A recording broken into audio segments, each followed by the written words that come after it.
Brock Bowers is not a tight end. He's a multi-option player. That's Mel Kiper Jr. talking about Georgia's tight end, former tight end, Brock Bowers. And, I'll be curious to see where Brock goes in all of this. And I don't know that he's going to be a top 10 pick. I think you're getting still very good value there. But it feels like something's changed on that front for whatever reason. But Mel Kiper Jr. is locked in completely on Bowers and what he can do. And he was talking with reporters the other day about Bowers, what he could do on the field. You can put him at tight end, obviously. You can put him at running back, blocking back. There's a lot of stuff that you can do with Brock Bowers that gives you real value. That's something that Mel Kiper talked about for some time. If you're watching this video, you see Brock Bowers. There were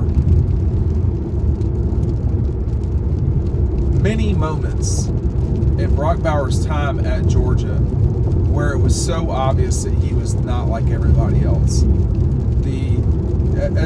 As time went on, it became a little more clear how good he was. But when you think about the UAB game in 23, where he just ran somebody over, a week later against Auburn, breaking that game wide open, winning the game right at the end for Georgia, with about 4 minutes left or 2 minutes left, whatever it was. When you think about the SEC championship game in 2021, he had 10 catches against Alabama. He scored the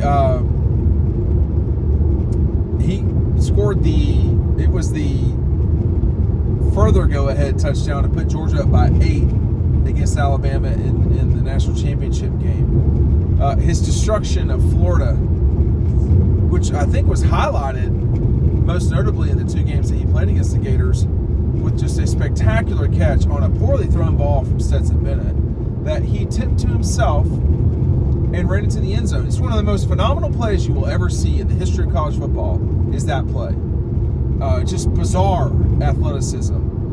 And then something, we're going to be writing about over on Dawg Post in the very near future, which is his play against Ohio State probably won Georgia a second national championship. And not play during the game. It was a 4th down that converted Georgia's, and they kicked a field goal, but they could have scored a touchdown there. That kept Georgia very much in that game in the 4th quarter. And what I'm talking about is the play on the Ohio State sideline where he stayed up with his hand and position with his left hand, and his right hand crossed the first down marker. It was an amazing play. It shows just what Bowers can do. The guy is exceptional. And it's not at all going to be surprising to watch his NFL career take off. He should be in the league for a long, long time. I talk about a lot of times what happens on the field. And when you watch Brock Bowers on the field, his eyes are more noticeable than a lot of other guys' eyes. Ladd McConkey's eyes, they don't pop out necessarily when you see them. They don't. What does this say? What I mean to say is they don't. It's not the first thing you notice about Ladd McConkey when he's playing. There are moments when you see Brock Bowers' eyes and his face and his determination.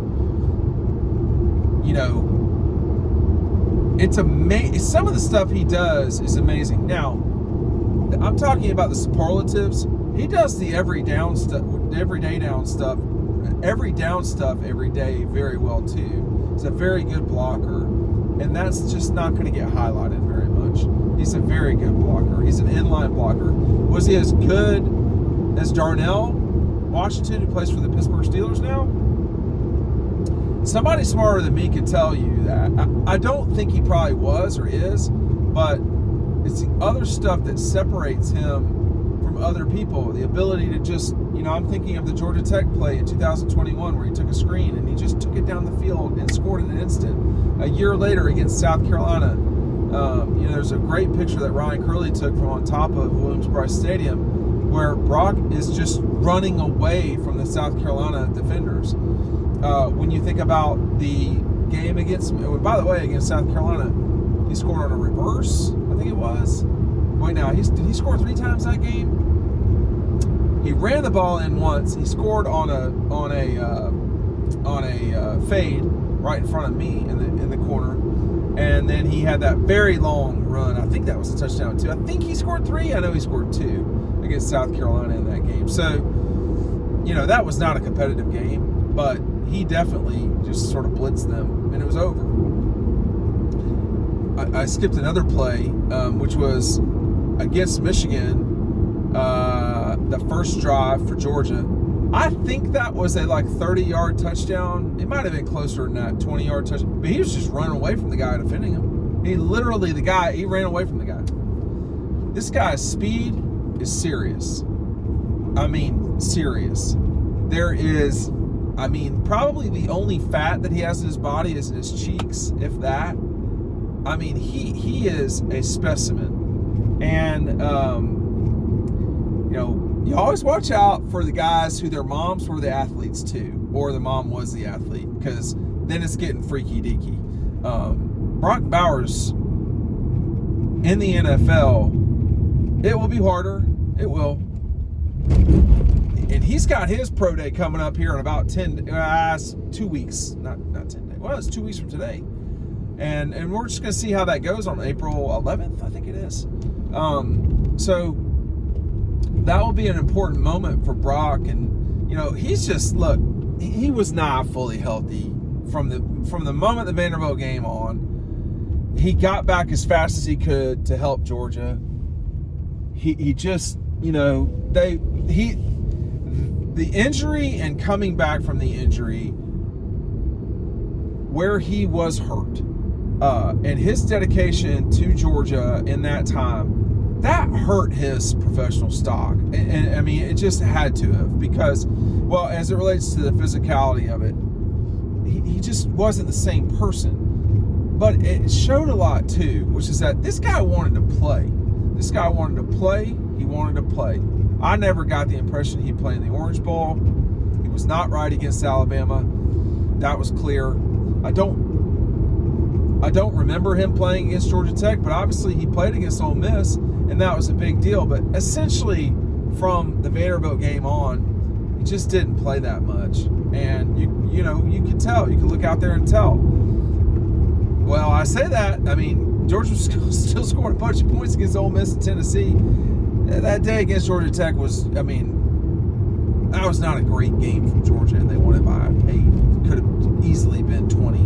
But I think Bowers trying to get back, playing in the SEC championship game when it was clear he wasn't well the way that he needed to be effective in a way that you would like him to be. I think that showed a lot, for a guy like him, where his future was always going to be a first-round draft pick.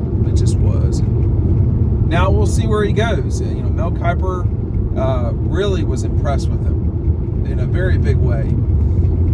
And, he does play running back. If you need to get 2 yards or a yard, it's not the end of the world to give the ball to Brock Bowers. In fact, Georgia did that a few times where he just lined up, as, I guess fullback, something. I don't know what the term would be, a running back, and took the ball and got the first down.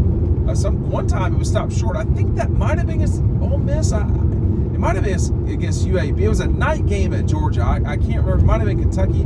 There were a lot of night games at Georgia this past year. But, I don't know. I think that he's just such a powerful player. His power should not be discounted. He really has serious power. He has a lot of speed too. That's another thing that should be noted, is that he can really run fast. And if some of the examples, like against South Carolina, Georgia Tech, Michigan, those are great examples of what he can do. And if he's running away from SEC football players, he'll run away from NFL guys too, because it's not the same thing, but it's not far from it. And the way he's running away from guys is significant. He's gonna make somebody a very nice weapon in the very near future. But Mel Kiper had that to say about Brock. He's not just a tight end. He can do other things, and he might be the best athlete in this draft. He might be the best athlete in this draft. And that helps too. That matters a lot as well. But we'll see what happens with Brock in the draft here coming up soon. He's got his pro day in 2 weeks. Thanks for watching.